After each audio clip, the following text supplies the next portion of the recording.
Hello everyone. This is Rahul here from Sim Chronicles. This is gonna be something of a better video than what I could put out yesterday. Was a bit difficult for me to get a lot of my thoughts out yesterday because just setting the whole Oculus Mirror app up for the VR experience was a little bit difficult. I've never done this before. So I feel that the setup today is a little bit better. So I'm sat here in Oakland, California, with the Southwest 737-700 livery. Just no frill, just no frills, just the basic default airport. I didn't want to complicate it too much. We do have ATC online in Oakland, but I've chosen not to do that either. So just to make sure that this is only about the airplane and nothing else. So I'm just gonna go on a short hop, probably to Burbank. That's what I'm thinking. Or maybe even end up doing a circuit around Oakland. I'm not sure. So I just want to show you guys what the whole situation is with the flight sim at the moment with the PMDG 737 and just walk you through my thoughts. So first up, let me just set up some systems over here. Let me just get the hydraulics online. So as I just set this up, I'll just walk you through my thoughts of how this whole thing is working out to be. So the controller support is still not where I want it to be. This is going to be something to do with the flight simulator more than anything else. It's definitely more to do with the flight sim platform and less to do with PMDG. So a lot of the buttons with more than just the on-off. If it has a button, if a button has more than two positions, like the APU, the VR controller, it's not so trivial for me to switch this off. So switching it on is fine. How do I switch it off? That's like a bit difficult. You see that? So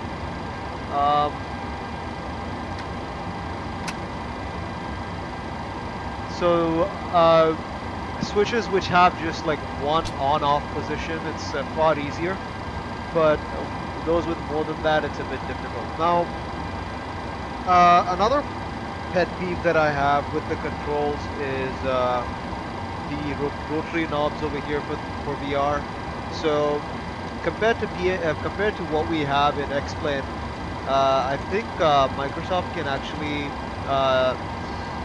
improve this implementation a little bit. I'm sure it's coming already, So current implementation, you just have to hold this thing over here. But in X-Plane, we can actually rotate these knobs with our hands like so, and the values are going to go up or down depending on how you rotate it. So that being said, for the most part, if you're able to use VR controller, it's gonna make life a lot easier. Now, for the next thing, I think the cockpit does look pretty good in VR. I'm running a 3060 Ti. See, that's the thing here. It's not obvious how where's the click spot for it to make it go up or down. So yeah. So I'm running a 3060 Ti. The 3060 Ti, it's not the best card out there. Best obviously is a 3090, but it's insanely expensive. And I'm running a 9900K, and that the Intel 9900K is kind of becoming dated at this time. It's not the newest processor. So given that both of these are a thing, this is what I'd call a mid-range PC at the 60th to 70th percentile. So you're not at the state of the art for computing right now. It's not a 3090 or a 12900K. So all that being said, I'm still able to get 40 frames per second at a default airport. So I'd say it's pretty decent. And I just want to show you guys my settings. Um, I use the OpenXR toolkit for my Meta Quest 2. So this is what I do for my settings. You guys can take a look. So I use foveated rendering, but with 94% resolution, a 94% ring size, and 1/8 resolution on the outer, beyond the 94%. Use a little bit of processing to reduce the brightness because the Quest 2 is kind of washed out. Do a bit of shaking reduction as well. 15 to 20% is a good value for what I have. Oh yeah, here's the most important thing that I figured out. So usually it's kind of better to override display resolution. I'm not sure which one works better. Whether to set your display resolution to the max possible value outside in the Oculus app before you even start the simulator, or do we do it over here? So I think this works fine. So I have my resolution set at 1.0, which is going to be approximately like 4,000 by something or something. I mean, I don't know. It's going to be like I left it default for 80 hertz in my Oculus app. However, I've increased the resolution over here to the maximum possible value, pretty much. I mean, so it doesn't go up too much beyond this, I guess. So it's like kind of irrelevant. I just don't want to ruin it right now. So, and then I reduce the resolution on here. So doing this with FSR makes the instruments a little bit better to read. So for example, these gauges were not very readable at the base resolution. So using FSR while having a really high resolution on the override resolution menu makes this way better. What else? So another general comment that I have for PMDG is like, this yoke movement that we see here is like really jarring to me. Not sure if you guys have experienced this. In 2D it's not that bad, but in VR things do get a bit worse. They get exacerbated. So this movement appears to be at a far lower frame rate than the rest of the scene.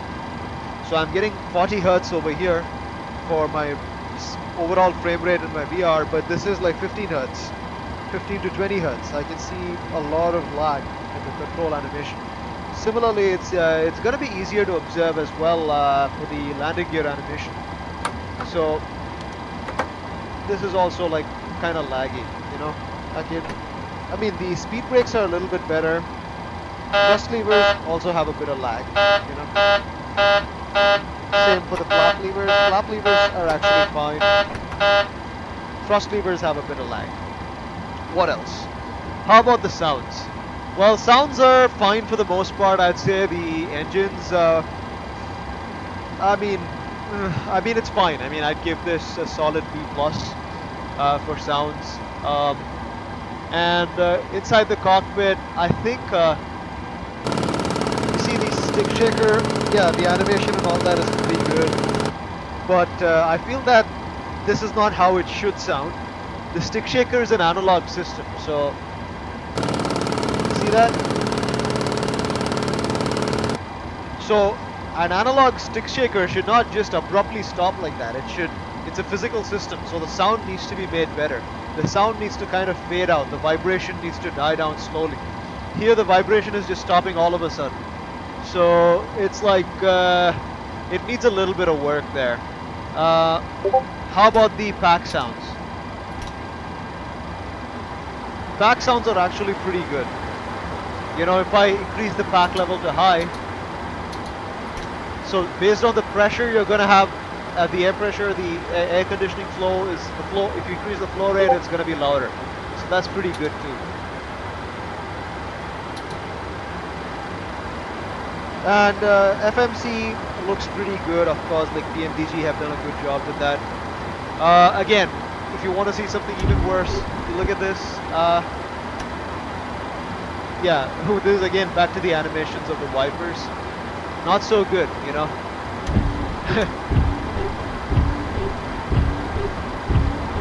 Yeah, by the way, we're never supposed to do this in the real airplane. It's gonna scratch the windows, but yeah. This is just for demonstration purposes. Alright, I'm just gonna move ahead a little bit and showcase some of the systems in the flight management computer. Quite accessible, you know, these are just single button presses, so obviously it's going to be way more convenient to work with the controller. It's very natural, you know, it's pretty much at the level of where X-Plane is right now, so that's pretty damn good. So let me just start programming in the FMC for some basic circuit that we can do over here. I'm still deliberating on whether we should do a full flight from here to Burbank. That would be a nice approach, and I'm curious how this airplane would perform in Los Angeles as well. Let me just check out like how much battery I have on my Quest 2, and I'll decide based on that. Yeah, 68%. Yeah, I mean, you know what? Screw it. I'm just gonna do a circuit around Oakland today, just so that you guys can get a demonstration of how this thing feels overall.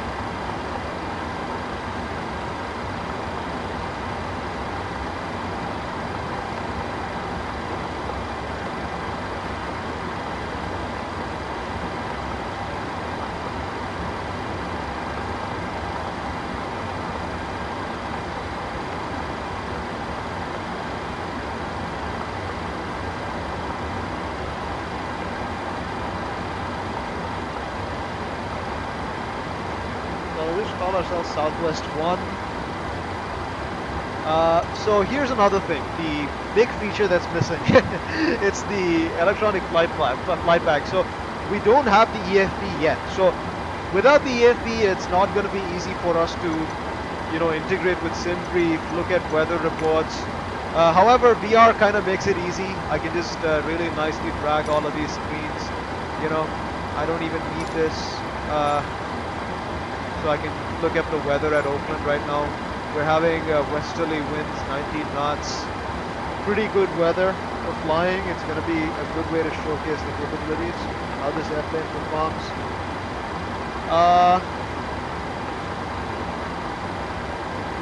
I'm not sure what's the shortest runway here, or what's like how this thing works, but let me just quickly look that up as well. Apologies guys, this is going to be a little bit messy because I'm going to open up Navigraph externally, so we can just take a look at the data.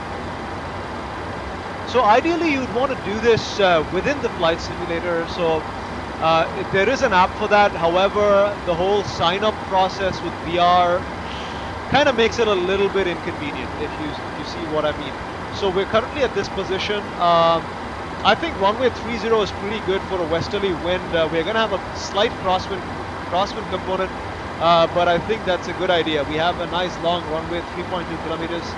So we're going to depart out of runway 30, runway 33, or runway 30, which is right there, and take the Oakland 5 departure, and we're going to arrive at the same runway, runway 30.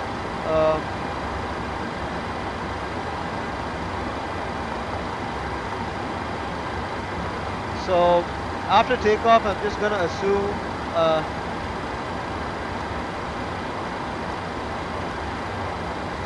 yeah, this is the problem, guys. I don't know how to, like, I guess, yeah, so these knobs are easier to work with, but still it's kind of unwieldy compared to what we have next to.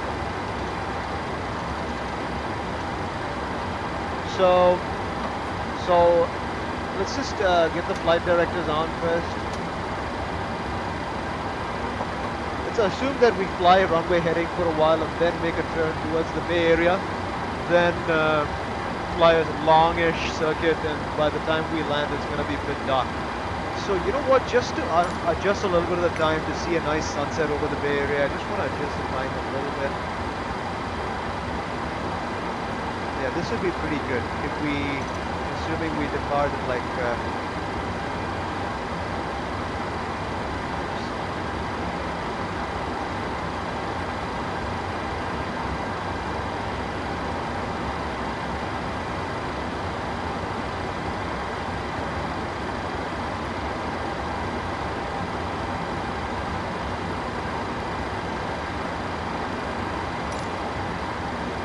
Yep, this is gonna be pretty good for our departure. Okay, yeah, just before I proceed, I just want to give you guys a good reference point as to my current settings on the sim. I'm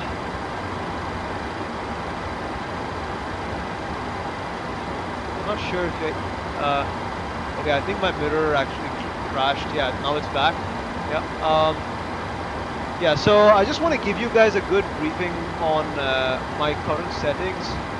Maybe based on that, we can just have an idea about, why, how I'm able to get this kind of performance. So keep the render scaling and resolution at like 100%. I'm not messing with this at all. And in fact, like you can move it to TAA, but then that kind of blurs out the displays. So I don't think it's worth it. I'll just demonstrate the difference. Maybe it's possible to see this. You might lose performance and it gets more blurry. So all the settings are at a mixture of high and medium. Volumetric clouds I usually leave it on high, but for the 737 I'm leaving it on medium because it does consume more GPU memory. So it's like you get GPU bound really fast. So everything is a mixture of like medium, a little bit of low settings where you don't really need it. Uh, Synthesized textures, I don't really care about it. I don't know if it makes a difference. Especially like the only thing I want to improve is like somehow get better clarity on the gauges without sacrificing performance. So now, if you have TAA enabled, your GPU usage increases a little bit, and you also lose clarity on your gauges. So that's why I leave it down at FXAA, and the jaggies over here, they're not so significant, and I'm getting nice clarity over here as well. So it's kind of a trade-off. You have a little bit of jaggy lines on the horizon outside of the scenery, but it's not too bad, especially considering that your gauges are much more clear, So, all right. Now, I have actually configured and set up my airplane for a basic circuit pattern around Oakland. Let me see. I think everything looks pretty good on this end.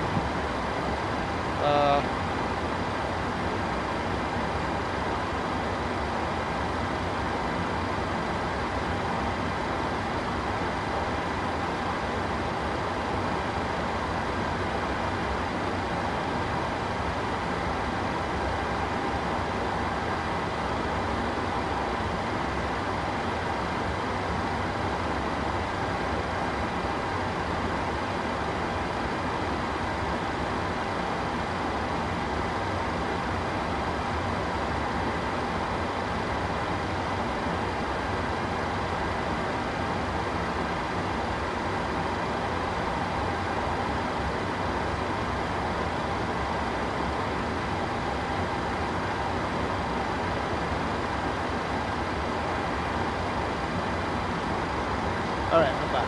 So we have a basic flight plan set up for our circuit.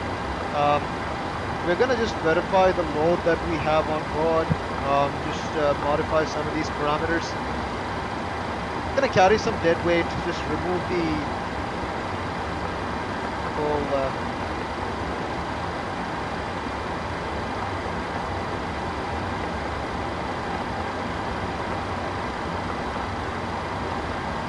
yeah.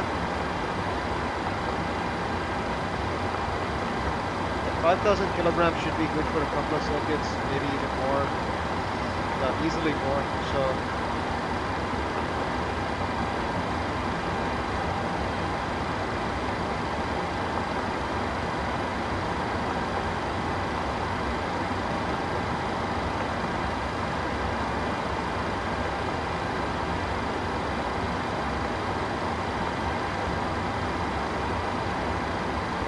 set the parking brake.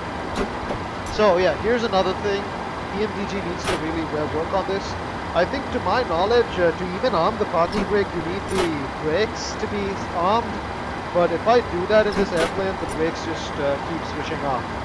So the realistic way to arm a parking brake, as far as I know, is to like hold the toe brakes like this and then pull the parking brake. But if you do that, the parking brake just switches off. That's not expected behavior. So I don't know if there's a setting to change that. Just let me know. All right. let's give a flight altitude of a little bit lower, 5,000 feet, and the landing altitude is going to be 50 feet. Get the logo light on, anti-collision light. Everything looks good up top over here. So I'm gonna put a cost. I'm gonna say load the cost, load this performance thing. Yeah, pretty good, pretty good. We don't care about this parameter here. That's fine. We're just going with a very minimalist kind of configuration. I'm gonna go toga for departure. Runway is really long. I think even flaps 1 is good enough for this.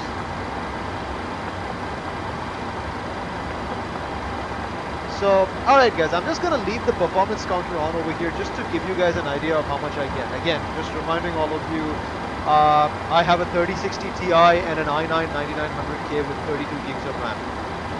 Okay? And if you want to check out my Oculus VR settings or something, I've also showed you guys that earlier. So, alright. Heading select, and I'm gonna give this altitude adjustment as well.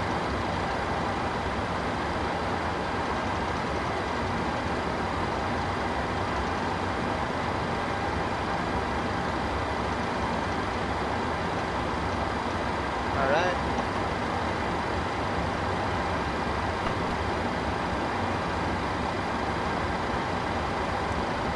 Barrel of 200 feet for minimums, that's fine. So okay, the pushback tool is pretty damn awesome, I'm gonna be honest. I'm really happy with it. They've done a lot of improvements lately. I'm gonna do pre-plan pushback. This pre-planning of pushback is one thing, yeah, this is something where MSFS is better than X-Plane at. In VR, the pushback tool in X-Plane is not as good as what we have in MSFS right now. So yeah, if you guys, that's a significant point in favor of MSFS. All right, gonna request call this guy. Cockpit to ground. This is ground. Stand by.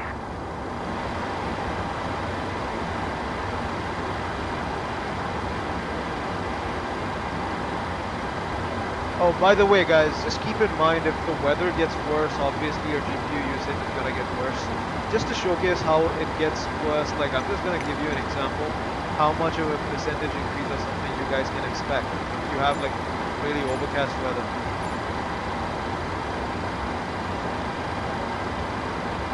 Yeah.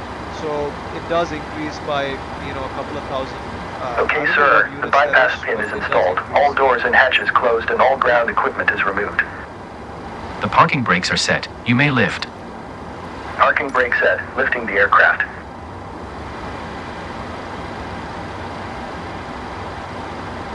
So, we are cleared for start and push. Okay, cleared for push start. Please release parking brake. Parking brakes are released. Commencing pushback. You can start the engines in sequence. It will start in the sequence. Gotta verify doors are closed. Yep. Alright. Gonna get a couple of quick engine starts.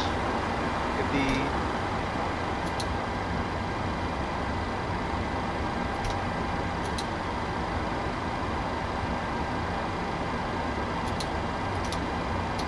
yeah, this is the whole trouble with the buttons.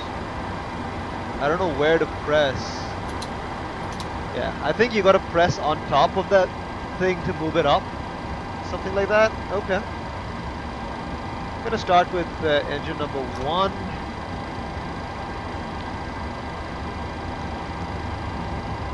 So keep an eye on the GPU usage, guys. GPU and CPU usage.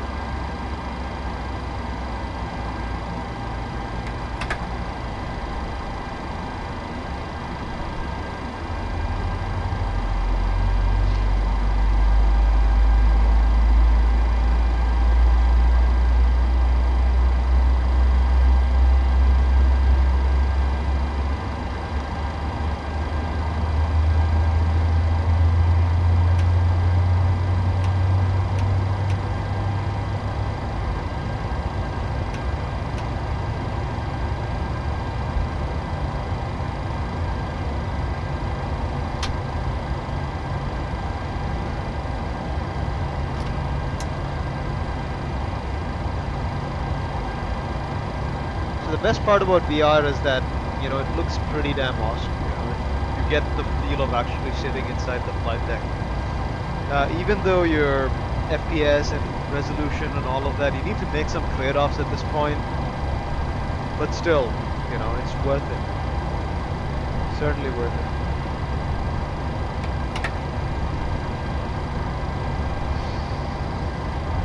So here's how I come down on the whole MSFS versus explain and VR thing overall.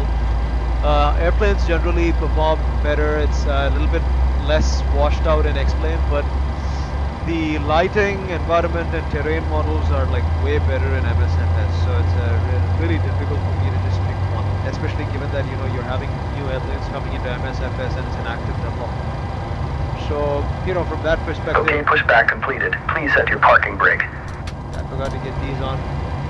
Just don't get mad, guys. I'm like, this video is not about how to fly the 737, but rather about how to. Please set parking brakes. This whole thing works. Parking brake set. Parking brake set. Lowering aircraft. Hang on. Ground. Startup is complete. You may disconnect. Roger. Good engine start. Clear to disconnect. See you at the side. Have a good flight. Holding position waiting for the visual. Thank you and goodbye. Yeah, so I'm unable to like switch this thing off. It's fucking annoying. Alright. So yeah, that's how it is.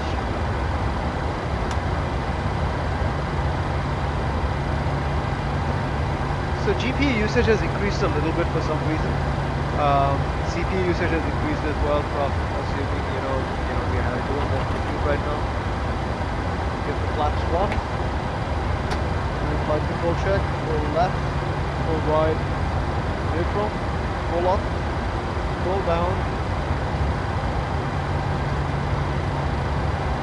Neutral. Oh. Full left. Full right. Alright. I should adjust some of my controls here as well. Maybe this dead zone's a bit fucked up. So.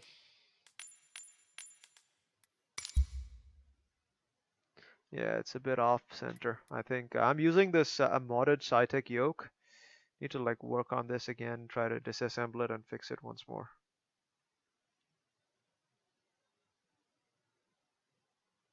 I mean, I could live with that slight offset when I'm holding it. In hand flying, I don't really feel it. But, you know, just gonna see how different it feels this way. All right.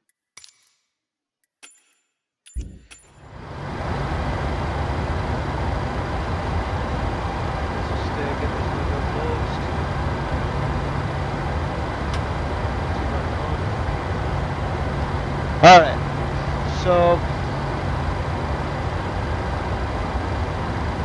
just give you guys a nice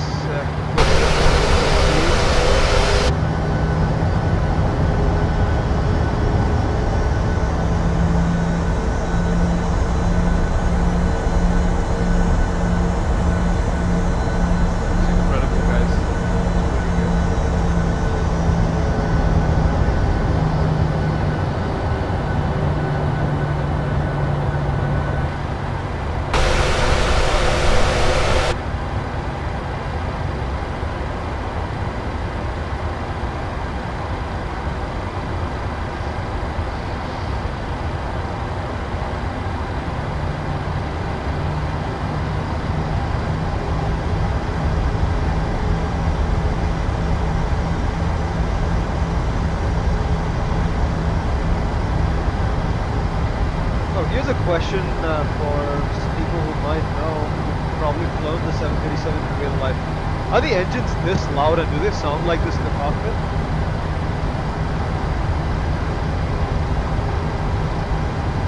That's something which I've always been wondering about.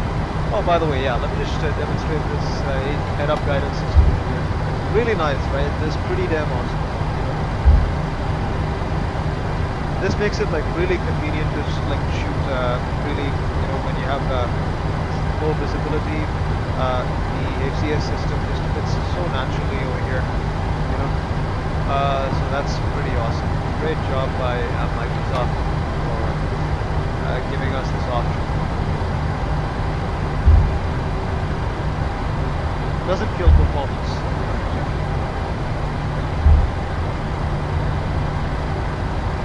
So you do guys, you just notice the frame drops that I get over here, you know, like it goes up to 34, 38.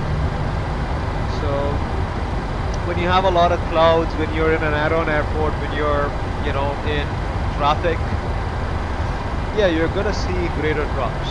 So if you have a 3060 Ti and a 9900K, I would say that this, it is kind of VR ready in that it's ready for, you know, like use when, you know, you want to just, you know, fly for fun alone, not in, you know, VATSIM or something. And again, it's like without the EFB, I don't even know where the runway starts, you know. I've never flown in this airport before, so I think the runway start point is somewhere there.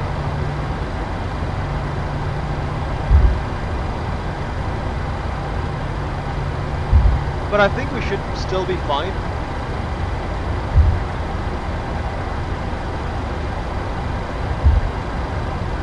I think so.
Guys, I'm not gonna lie, I have flown the 737 in a fixed base flight simulator, and this is probably the closest I've ever gotten to it.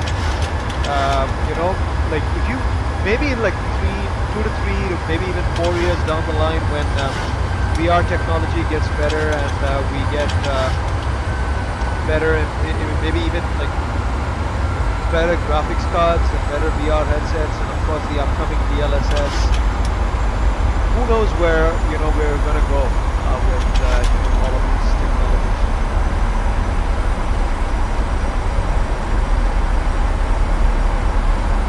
So this is the Golden Gate Bridge, I guess. I think that's the Golden Gate Bridge up there on the western side. Or is it this one? I don't know.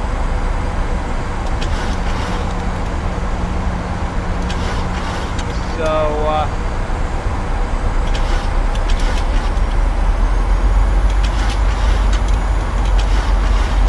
yeah, I'm gonna just for us to enjoy the scenery a little bit better, I'm gonna switch off the FPS display.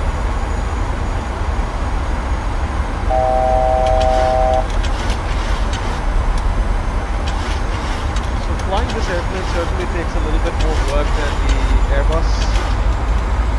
Not as much as the CRJ.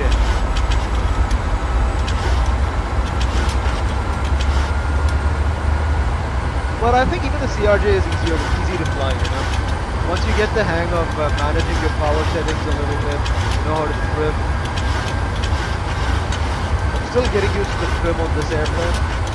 It's slower to respond than the CRJ. Feels a little bit different from the Zibo. Zibo, the 737 always felt a little bit more sporty to fly. This one responds a little bit slower. That's what I feel.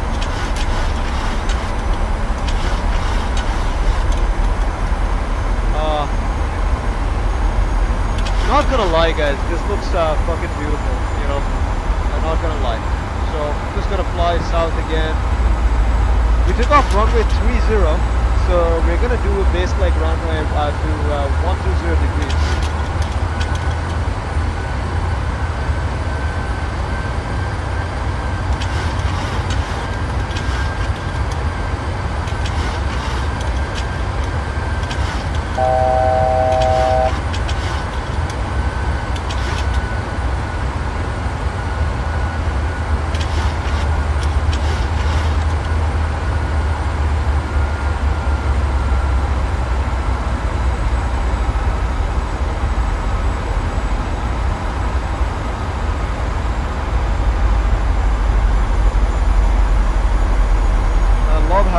The mist is just forming on the edge of the ocean as the sun is setting, you know. It's really beautiful. Very well done. So, this is something, guys. I mean, like, if you have not tried flight simming in VR, you know, it's an experience.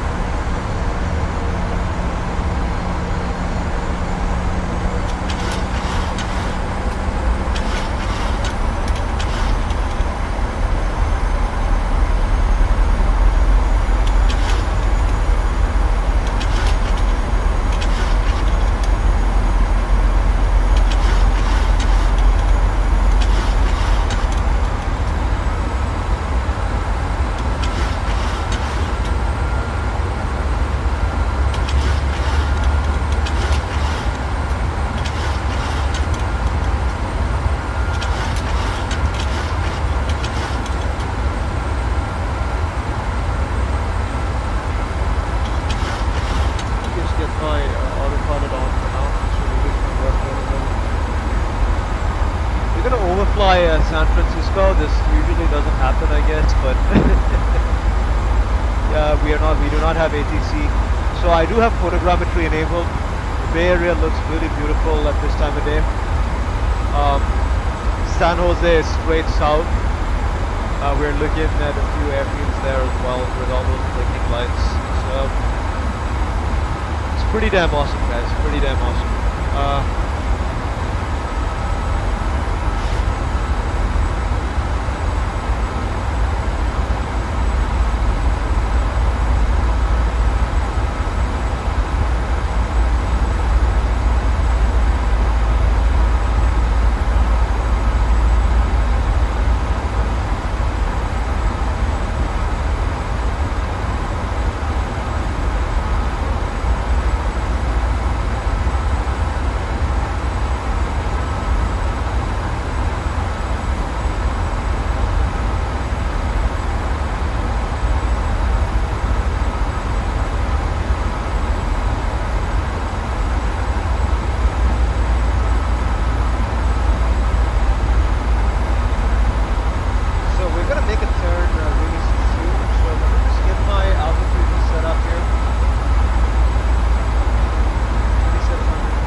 tune ILS on the left system alone for this one, just for guidance purposes. We're going to fly it down manually.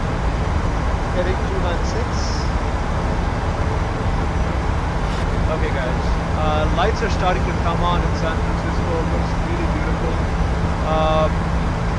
So I just want to show you another feature that the OpenXR toolkit has released, which is sunglasses. So as you can see, this one just increases the contrast very much. So if you, I'm not really a fan of it, but yeah, if you guys like it, you know, something worth checking out. It's the True Night preset does look good sometimes at night, but then it kind of darkens everything out and just pops the lights out. But if you like something a little bit more balanced, you don't have to do that.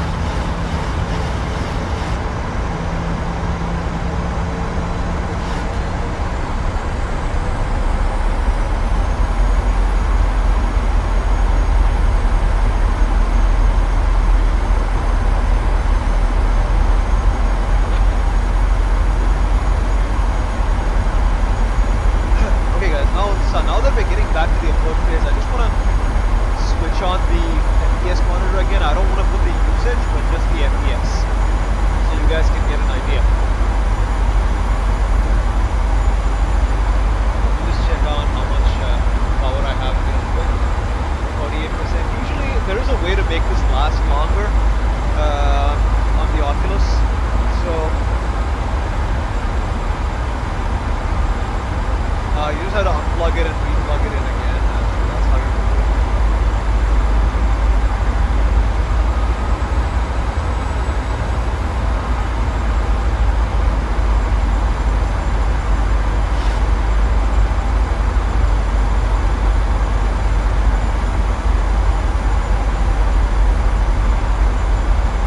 Okay, we're gonna make it 10 moving through.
cars down there. And photogrammetry is on, guys, just for reference. We overshot the localizer a little bit. So again, it's not as good as I expected. So navigation systems can be, I'm not sure if it's an MSFS thing or a PMDG. So even LNAV, I've seen some overshoot, VNAV overshoot a little bit. NLAV overshoot and VNAV engagement on the MCU.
friction to avoid this kind of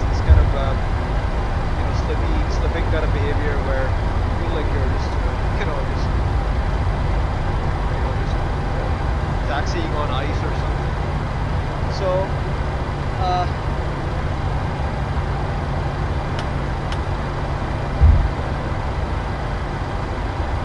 again guys, so just notice the frame drop that we're getting over here. I don't know why that happened.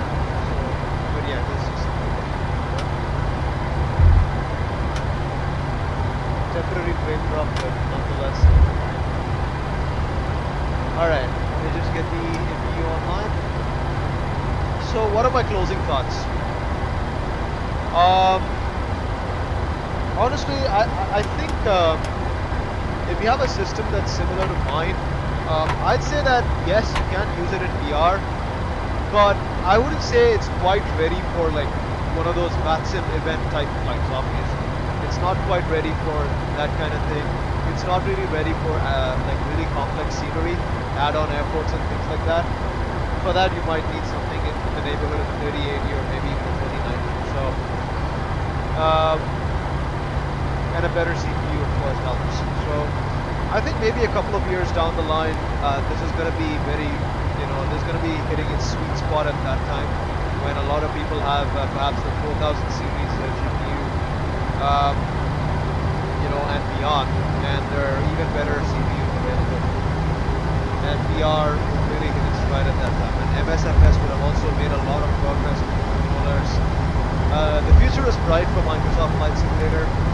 I think the sim is gonna hit its stride and maybe over the course of 1 year or maybe like 1.5 years. 2024 and 2023 are gonna be big years of that.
final showcase of what these lights look like. This is what the dome light look like. And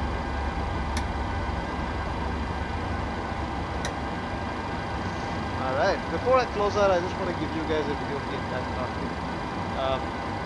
This is actually one of the best parts of flying in VR. You can basically do this. Yeah, it's pretty fucking cramped though. Yep. You can do this, and you can like really see the cockpit just the way you would if you were to like sit in the flight deck. Brings back memories, guys. Pretty awesome. And I'm only 5'8", and even I can't reach the cockpit here. Well, thank you so much for tuning in, guys. I hope you enjoyed the stream. See ya.